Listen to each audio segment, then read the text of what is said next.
Welcome to this episode of the Maximus Podcast with Joe Sabula and Bobby Maximus. Now, our last podcast was, I don't even know what we titled it because frankly, I don't give a shit about this stuff, but it was like frauds, fakes, posers, phonies, something to that effect. And the reason I say I don't give a shit about this stuff is because for a lot of years, Joe, we prided ourselves on being real, just real fitness advice. I don't like slogans, fucking catchphrases, even though I have one every damn day. I don't like the way the fitness industry just tries to use guilt, shame, shock and awe.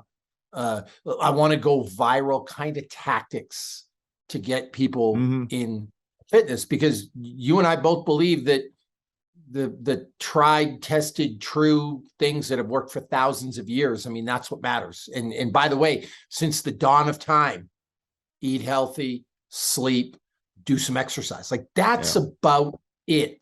But we live in an industry, and I think it's been sped up by social media. Social media is not the enemy, because we've always had infomercials and magazines. And I mean, frankly, like people have been selling snake oil since, I mean, you watch the old Western movies, right? Like you need this, it's snake oil that people would sell. This has been going on for years. The last podcast, we were really nice about it.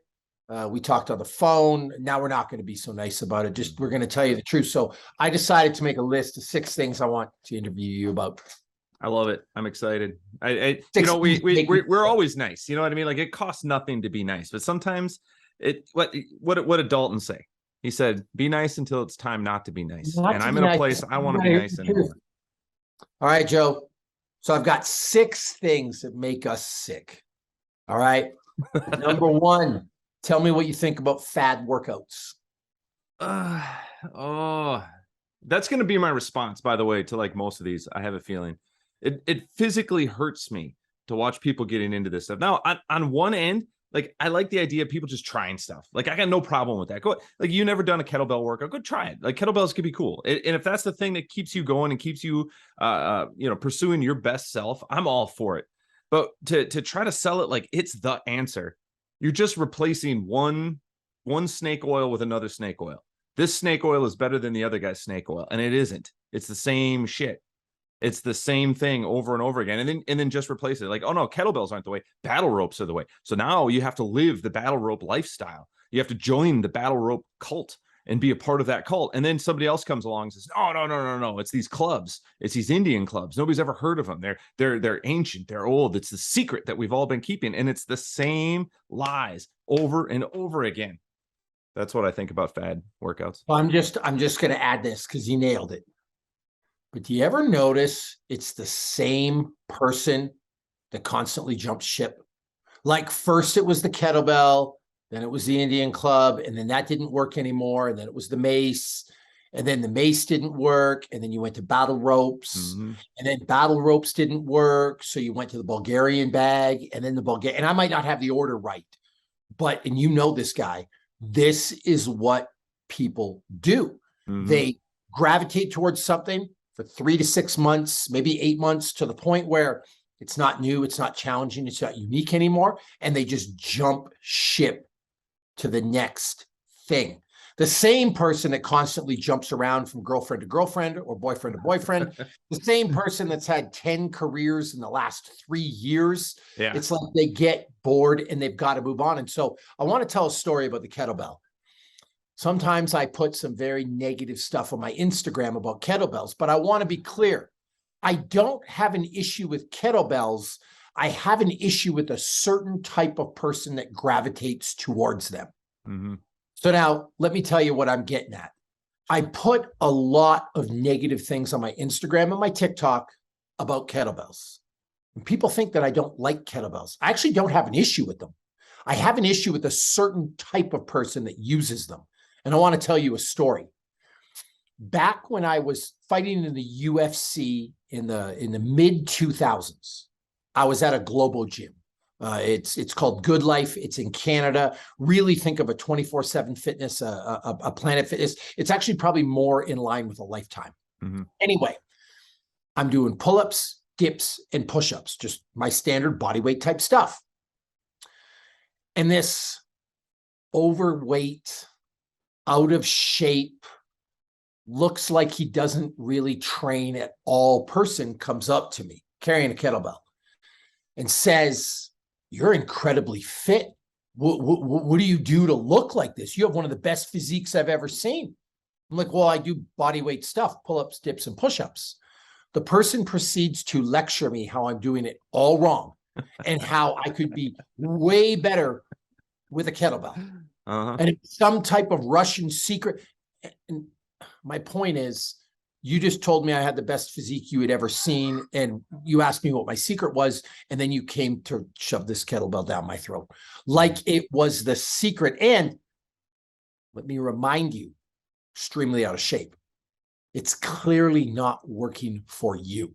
And so that's my issue, Joe, with tools like that. Like, you're gravitating towards this saying, it's clearly not working for you. Why are you shoving it down my throat? And that same person, like I said, will be done with that and on to the next in 2 minutes. Yeah, and to be clear, the problem is not the tool, right? Like, you could do a lot with kettlebell. I like kettlebells. I've done kettlebell like certifications because they're kind of fun. They're interesting. There's a lot of cool ways that you can utilize them. Sure, there's nothing wrong with battle ropes when they're part of a program, when it's trying to get you somewhere. The problem is that mentality that it is the answer that you've been looking for. You know what is the problem? Here's the deal. Fuck your fad workout. Fuck your special piece of equipment. In my fucking backyard, which is that way right now, I got a bunch of landscaping that needs done. Yeah. Come over. I'll give you some railway ties, a wheelbarrow, a shovel, and a pickaxe, and you will get the best fucking workout of your life. Yeah. Like, you can get fit with anything. Chop some wood. I was just going to say, I got a couple of cords of wood that need to get chopped. Come on by. Dig a ditch. Mm-hmm. You know, it's actually, I want to tell one more funny story. Before my grandfather died. Now, my grandfather, he worked with his hands his whole life and was the type of person that could do plumbing, electricity, roof repair, take apart a car engine and put it back together. Like the ultimate, what society today calls the ultimate man. Right. Get all the values that should be associated with manhood. Anyway, he didn't understand why I was working out and put so much effort into it. So I really wanted to connect with him, especially in his dying years. And I thought that maybe I could connect with him by telling him that today I did an exercise that he'd actually kind of like. I got to hit a tire with a sledgehammer. Thinking we could relate. I mean, he's swung a sledgehammer his whole life working in a mine. This would be great. He gives me this look. Says, "What the fuck's wrong with you?" So, what do you mean? I thought you swung a sledgehammer all goddamn day and didn't get paid a fucking cent for it. You're just fucking stupid. Yep. Follows up with, "Did you ask your mom if the fence needs to be repaired? Maybe she needs a ditch dug in the backyard. Maybe there's some physical labor you could." I'm like, holy shit, he's not wrong. Like, I'm getting paid to do physical labor. I should get paid to get $20 an hour for this, or $30 an hour, which, by the way, back in my day was a lot of money. Yeah. That's the point, Joe. Come over to my house, do some fucking landscaping. That'll be your work. Work is work. Work is work. So fuck your toy. Number 2, supplements that don't work. That's like 99.9% of them. Yes.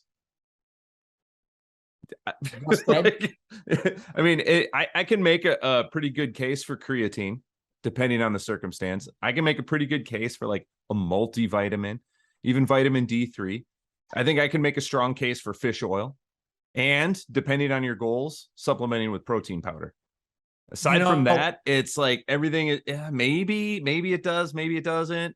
You know, a lot of times it's like it probably doesn't hurt. But most of the stuff that's out there is just, it's not useful or necessary in any way, shape, or form. Here's my deal with supplements, Joe. Mm-hmm. Like the person that uses a kettlebell, I don't have an issue with the kettlebell. It's the person that uses it. Yeah. Same for me with supplements. I don't have an issue with the supplement. It's the supplement company and how it's marketed. Mm-hmm. And frankly, there's only one company who I fuck with, and that's First Form. And the reason is they openly tell you not to buy everything. They openly tell you that not every supplement that they make is for you. Mhm. They openly tell you that without exercise and a proper diet and good lifestyle habits, this is not the magic bullet, and it's not the answer, and it's not going to increase your performance, which is very much in line, if you remember, what I've taught at seminars for the past 20 years. Well, you can't supplement a shit diet and expect the supplement to do anything. It's not going to work. No. In fact, the first supplements that First Form recommends to you are a multivitamin, a green, and a fish oil. They're not saying go buy the pre-workout. They're not saying go buy the creatine. They're not saying go buy that's a specialty item. And so what drives me crazy is when supplement companies sell this weird, strange, not necessary niche item, and they sell it to you like this is the secret that you've been missing. Well, like, again, it's that mentality that there's a secret and this is the answer. Like that in and of itself is the whole problem. There isn't a secret and there isn't an answer. You just got to work hard. And if you're not, like, you'll work hard in the gym, but then you won't work hard on your diet. You won't work hard on your lifestyle.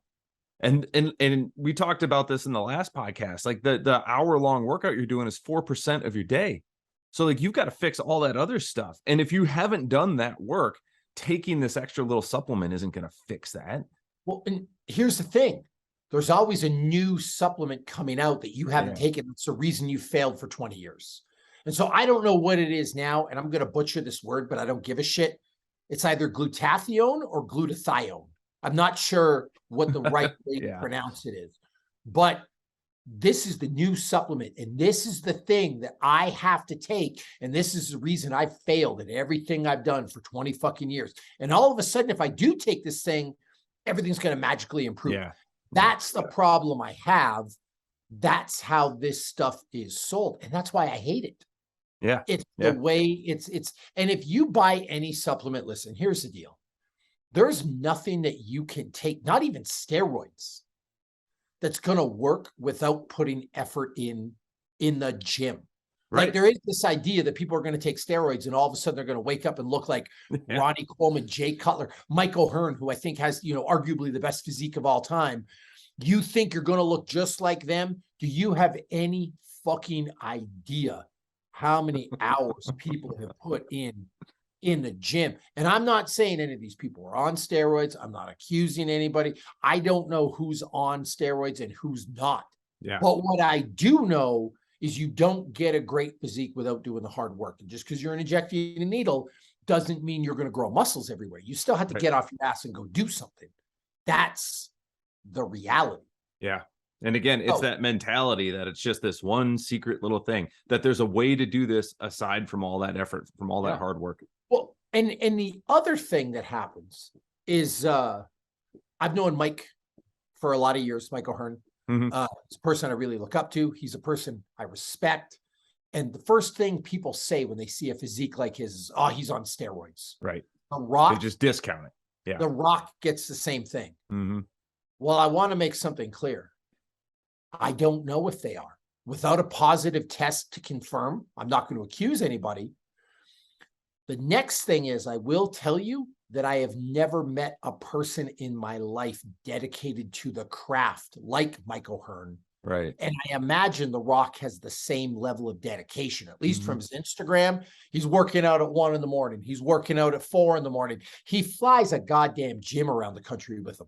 Yeah. So if you've got a nutritionist, you have good genetics, you have a great trainer. His trainer, Dave, is an incredible trainer. You've got time, you've got means, and you've got a work ethic that's frankly second to none. Fuck, man, you could accomplish a lot. And you know should. What I mean? You should. Like, I expect you to. And I expect you to. And so I look at those two guys, and in the absence of a positive test, I'm not blaming them. I'm not going to accuse them, because they could be 100% natural.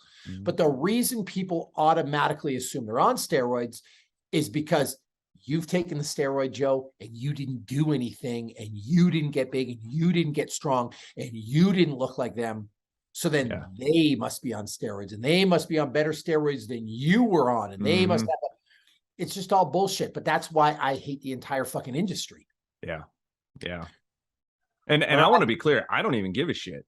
If you're jacked as hell and you're like, yeah, I have to use steroids to be able to do this. Like, I just want to know, because I got to meet my expectations. That's it. I'm not saying you're a bad person for doing it. Just be open about it. So that, and if you're not comfortable with that, that's an issue you need to work out. But don't sell me your fitness program that you're doing that also includes you doing steroids to get to where you're at, as if I didn't also need the steroids to do it. So that leads me into my next, lying about steroids. I'm with you 100%. You want to take steroids, take them. You want to be natural, but tell me the truth. Yeah. So I can make an educated decision whether or not I want to follow your fitness protocol that you're also trying to sell me or also trying to convince me of. Yep. And by the way, this isn't limited to steroids. I want to know about the supplements you're taking. I want to know about the recovery practices you're taking. And I'll pick on me, for example. You and I had a talk yesterday on the phone. I have an advantage over you. Yep. I have a sauna and a cold plunge in my house. Yeah. That's an advantage. The fact that I can have an ice plunge every day, sometimes twice a day, and the fact I can have a sauna every day means that I'm probably going to sleep better than you, recover better than you, and I can output more in the gym than you. And now maybe that output's only 5%. Maybe it's only 10%. But if I'm giving 5 to 10% more every single day because I have these tools at my disposal, at the end of the year, that's going to be a tremendous advantage. Yeah. You know what I'm saying? Just like, I hate to say it, Joe, we have kids, and not the kids are an excuse. But if I wasn't married and didn't have kids, do you know how much more work I could get done in the day? How much more I could recover? How much more I could nap? How much more I could take care of myself? If I had a lot more money and could have a full-time massage therapist, a full-time acupuncturist, a full-time, these are advantages. And so what I try to do with my Instagram is just be transparent about that. I'm in the ice bath every day. I'm in the sauna every day. I sleep 8 hours in a completely blacked out environment every day. I work a job where part of my workday is training. If you work a 10-hour day, well, actually our program, let's pump it for a minute, ladder. Sure. One of the reasons the workouts are 30 minutes is because they are workouts for people who live in the real world. Yeah. Most people don't have 2 hours every day to go to a gym. They've got to wake up, get their kids ready for school or dropped off at daycare, go to a job all day, come home at 5 at night, pick the kids up from daycare. And then what, you're supposed to squeeze in a 2-hour workout? That's not realistic for 90% of the population, Joe. Absolutely. You and I live lives where my workday is working out, Brazilian jiu-jitsu, an ice bath, and a sauna. Well, you're chained to a desk. Yeah. You probably need to know that if you're going to follow my workouts verbatim. You know, just the way it is. So just be honest. If you're a fitness influencer out there, be fucking honest with how you live your life so that you can actually help people versus trying to trick people into buying the shit that you're selling.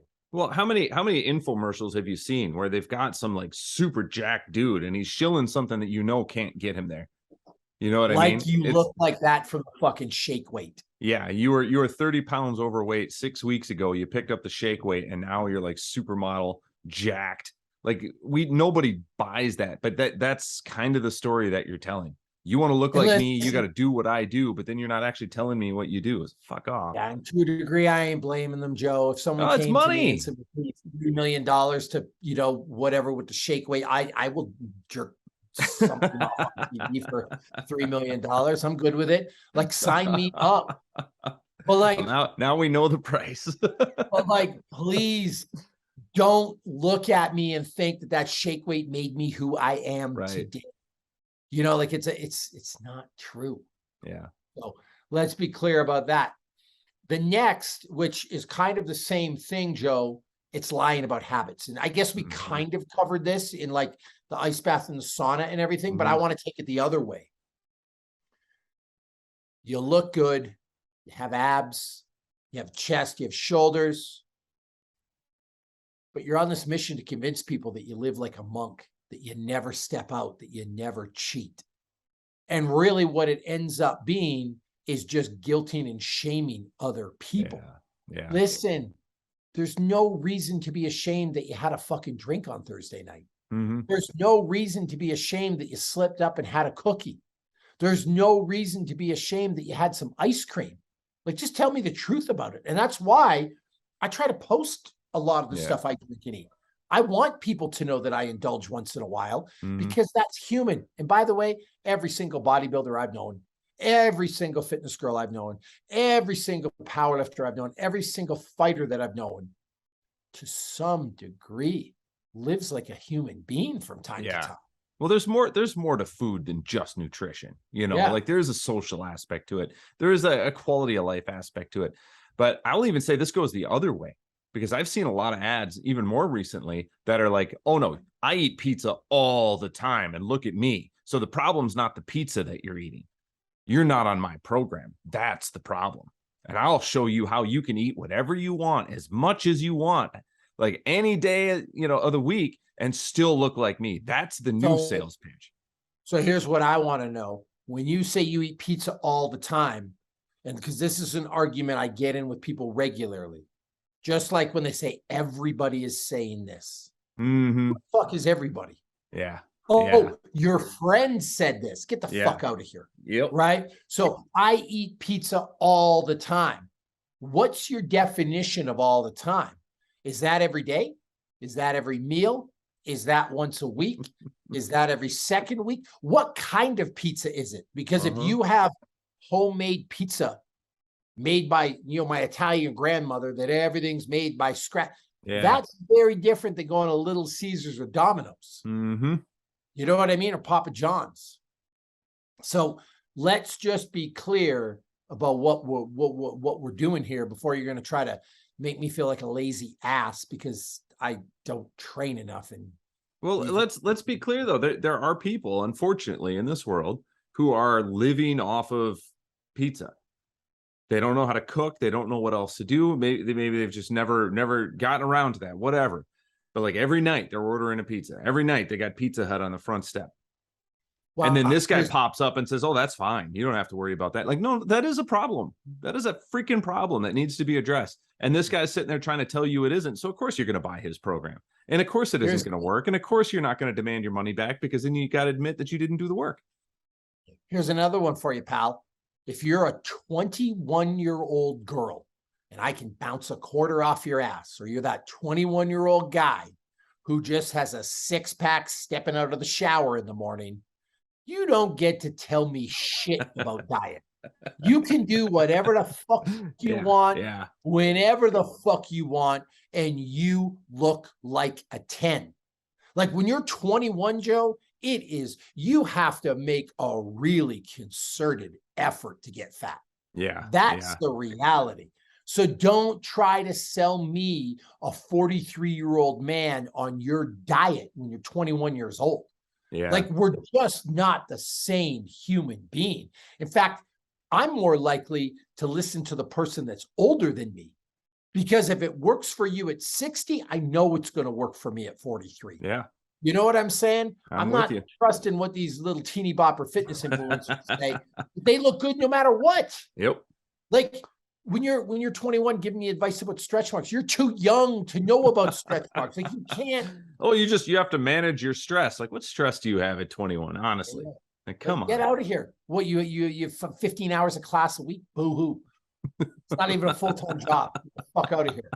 All right, Joe. Last one. Photoshop tricks. Because this is a world we live in. Now, I actually want to specify something with you. You have a film degree. You took it in a day and age where you didn't have tools easily accessible to you. Not as easy as we got them today. That's for sure. This thing here, the phone, has changed the entire game. Because when were you in film school? I started in 97. Okay, in 97? 98, to buy a camera equivalent to what's in your phone, how much would that have costed you? Like a lot. It would have been a lot. Like the The We're 4K. we're talking pre-digital here. We're talking high 8. We're talking Yeah. like digital was just starting to become a thing. So what would a 4K video camera? They didn't even have Oh them, my by the way. God, they didn't even What would have that cost you back in the day? the highest end camera you would have got. Oh my God. I think I bought a high 8 for like $1,400. Yeah. And it was, I mean, it wasn't even 720p by these standards. So we're looking at a $200,000 camera maybe back in the day. Like I mean, you would have had to get that resolution, you probably would have had to buy a film camera. And yeah, we're talking 5 digits minimum. Something that they used to film Lethal Weapon. That's what I'm talking about. Yeah. What does something like that cost, Joe, back in the day? 100,000, 200, 300? I mean, how much do you want to spend? Okay. You know, but if you're going to walk into a camera shop with less than $5,000 in your pocket, forget about it. So now you got this. Mm-hmm. Not only do you have the better camera, you got photo editing apps. Yeah. You got filters. You can Photoshop your hips away or your gut away, slap a 6-pack on your fat, disgusting There was belly. a time when you had to know the program Photoshop to make any of that happen. And now it's just an app and you press a button and it does a pretty passable job. You blew your face on somebody else's fucking body. Yeah. Like, so my question is then, when you're looking at a fitness influencer or a person that you believe in, mm-hmm. Are you taking that at face value? Or are you asking questions like, what kind of lighting was this shot in? What type of camera are they using? Was there any touching up using an app? Was there a filter involved? What time of day was this taken? Mm-hmm.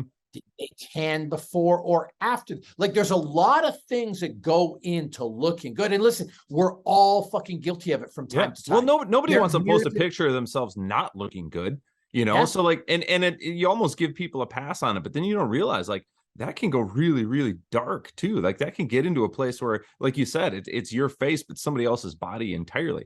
Hell, the last Star Wars movie, they got like actors who have died, and they're back. They brought them back digitally to play a role post-mortem. So how much of it is real? How much of it is just illusion? And how much of that illusion are you just willing to allow yourself to buy? Yeah. Well, here's the thing, right? I'm in my house right now. Mm-hmm.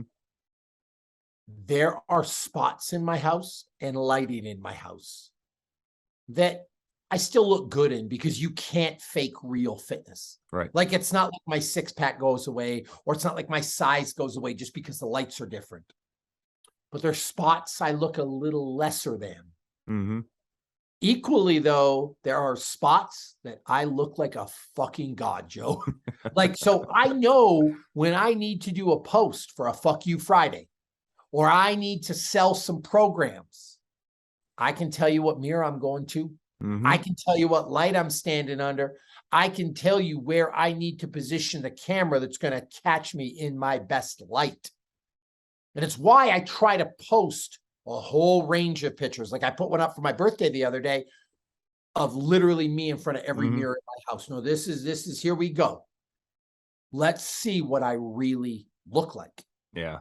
There's a lot of people, you'll only ever see them in their absolute best light, or they only post their modeling pictures. Yeah, exactly. Right? Like when you sprayed yourself with the coconut oil or the olive oil spray, when you had your hair did, when your makeup was on point, when a professional photo editor went in and like added some lines and some shadows, when it took 3 hours to set up the lighting for the shoot.